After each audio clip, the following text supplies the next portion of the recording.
What questions or problems are you working to solve?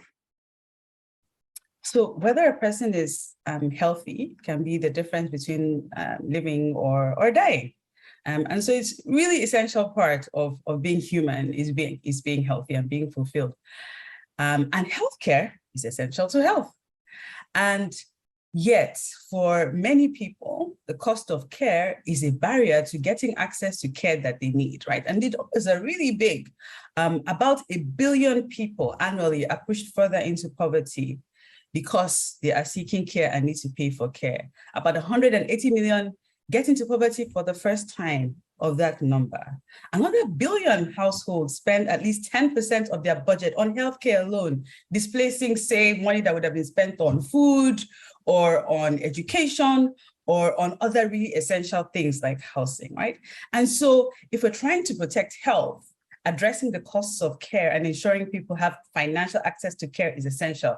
And so that's the challenge that I'm focused on. It's the challenge of ensuring that everyone, especially in lower and middle income countries, has financial access to essential healthcare. And the word essential is really important because, maybe we're not talking about things like plastic surgery, really important, but definitely for immunizations, definitely for antenatal care, definitely for your everyday care for hypertension. How can we make sure that everyone can afford the care that they need when they need it? Why have you chosen to pursue this question or problem? So that's a very interesting question. And my answer will start as really personal. So towards the end of my time in medical school, headed towards becoming a doctor, pretty excited about clinical medicine, I had an accident that nearly paralyzed me and ended me up in a hospital for a couple of weeks, strapped to a bed to heal my spine. And in that time, I could not focus on worrying about my education and potentially not graduating my class and healing. I was worried overwhelmingly about the cost because I was not insured. My mother sold off her car and a couple of other assets. It wasn't enough. The dean of my medical school had to step in as my guarantor for me to leave the hospital eventually. And that completely shifted my focus from clinical medicine to thinking about this problem of financial access. And I think it illustrates more broadly why this is a critical problem. The first piece is health risks at the individual level are very unpredictable, right? So I was a healthy 20-something-year-old headed to the clinical ward when I had this accident that upended my life, right? And we know empirically that we bring together all the data we know about your age, your gender, where you live, urbanicity, the chronic diseases you face, etc. We can only predict about 30% of your annual spending. So there's this whole chunk of 70% that you can't plan for in the way you would say plan for schooling or for buying a house, etc. Right? So unpredictability of healthcare spending at the personal level is something really important. The second piece, which my story illustrates, is sometimes the need for care is not positively correlated with the ability to pay for care, right? In fact, many times they go in opposite directions. It is very likely that the people who are older are poorer, are sicker, and the people who are younger and who are richer are healthy. And so we have a quandary, right? If we think that health is essential and healthcare is essential to that, and there's discordance between ability to pay and access to care, then what do we do about that question? And that takes us to the broader societal dilemma. Now, a couple of years ago, this group in Harvard, led by Bloom, tried to cost out, what are we losing as a globe from all these people who have things like hypertension, diabetes, chronic diseases, suffering complications because they cannot seek care when they need it, etc. And that number was $43 trillion. Now, I think to put it in focus, the whole global economy over 20 years, $43 trillion over 20 years. The whole global economy in 2019, 2020 was about 85 trillion. Right? So about half of that, right? When we think about the losses over 20 years, right? So not only at the individual level is it almost impossible to think ahead about, how do I guarantee my financial access? And many times I wouldn't even have the means to if I could figure out that problem. At the societal level, the significant losses from paying for complication from people who can't work and contribute is so high that we all should be focused on this problem. But at the moment, I'm content to discuss why I continue to work on it. as individuals and collectively as a society, what can we do to help answer the questions or solve these problems? I think that's a great question. It's a good way to end as well. First, I would say there's something we've already done. So, we all came together, and as part of the Sustainable Development Goals, we agreed on a target that says we're going to ensure universal health coverage, including, we put the words in there, financial risk protection, meaning that no one would have to face this challenge of needing care and not being able to receive care because of the risk it would pose to their sort of financial health, right? Poverty, a huge proportion of their budget, etc. Now, the challenge is, while this is something we have said on paper, in practice, we have fallen far short of the goal that we've set for ourselves. And we're headed towards a 2030 where perhaps even a higher proportion of people than when we started, are facing financial risk.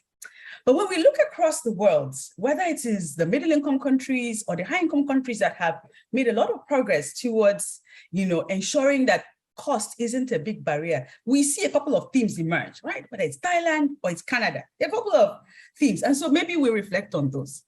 The first is the cost of care cannot fall on the individual at the point of care, right? So we call that out-of-pocket spending.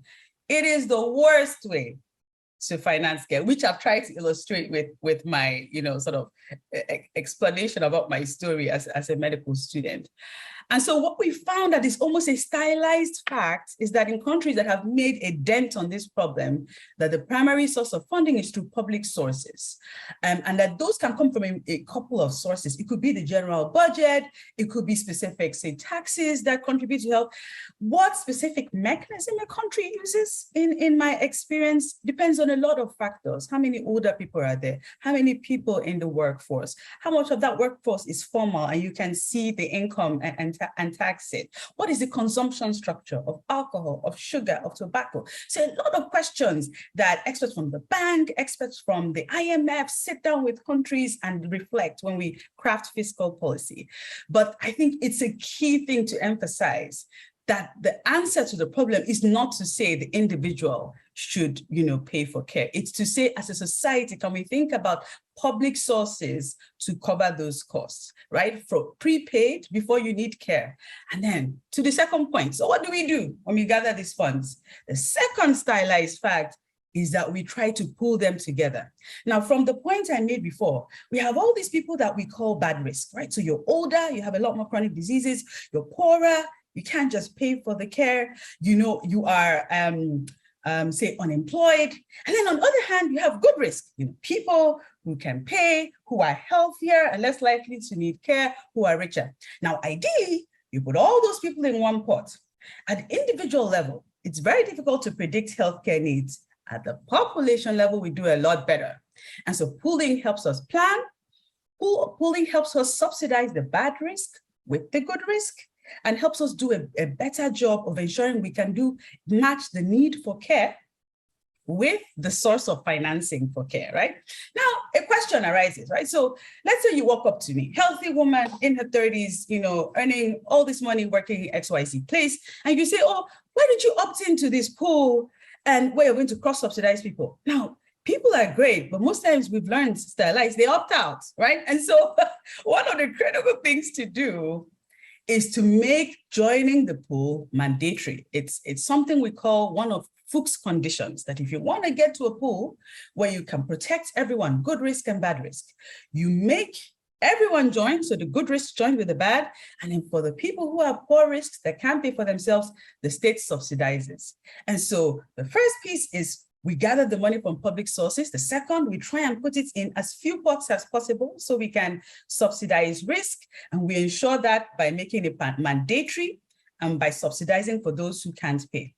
But we haven't quite gotten to the place where people can get the care that they need that's of good quality. And that's the last piece, and I would argue the hardest. It's now that we have these resources, how do we spend them well? What do we pay for? And societies have designed all kinds of mechanisms to address that question. Assessments of what are the disease patterns for the different services. What is the health I get for each service that I buy? What's the implication for the costs? So the assessments that we do to decide these are the services we pay for.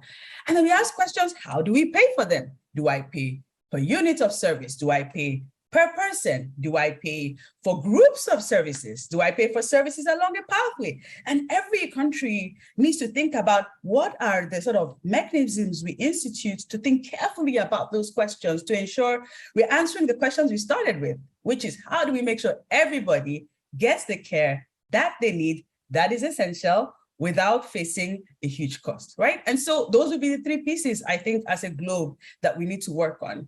And why is it important to work together? Because for some countries, especially on the raising money piece, regardless of how they try to raise funds, maybe tax administration is weak, maybe they just have very low employment rates, they might need external help, right? And so perhaps for the poorest countries, we're talking about, donations, donors, stepping in as well, right? Which is why this is something we need to do, might have to do together.